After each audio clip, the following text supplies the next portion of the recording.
స్వయంగా నా తప్పు క్షమించక్క అని చెప్పి ప్రార్థన చేస్తే అప్పుడు రుక్మిణి చెప్పింది, అయ్యో ఎంత తప్పు చేసేవమ్మా, భగవంతుణ్ణి ఎవరైనా అమ్ముకుంటారా? సాక్షాత్తు పరంధాముడు, వాసుదేవుడు, నారాయణుడు, ఆయన్ని ఎవరైనా అమ్ముతారా?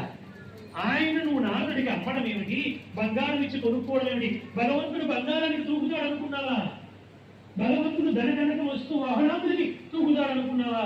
ఎంత పిచ్చిదాని నువ్వు అని ఆవిడ బాగా మందలించి అక్కడి నుంచి బయలుదేరి కృష్ణ పరమాత్ముడి దగ్గరికి వచ్చింది. కృష్ణుడు మహానటన కదా, ఆవిడ చూడగానే, రుక్మిణి వచ్చావా, చూడి నారదుడు ఏం చేశాడో, నన్ను ఇట్లా రోడ్ల మీద పెట్టి నన్ను అనేక విధాలుగా ఇబ్బంది పెడుతున్నాడు అంటూ మహానటన ఆడవడం మొదలు పెట్టాడు. రుక్మిణి వచ్చి, మహాత్మా నటించినటువంటి నటన చాలా, ఆపండి మీ నటన.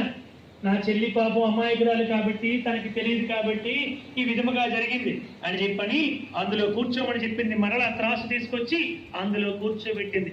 కూర్చోబెట్టి ఆవిడ అన్నది, కృష్ణ నీవే చెప్పావు అలనాడు, పత్రము, పుష్పము, ఫలము, తోయము భక్తి కలుగు వారికి వదలదు అన్నమాట సత్యమే అయినా.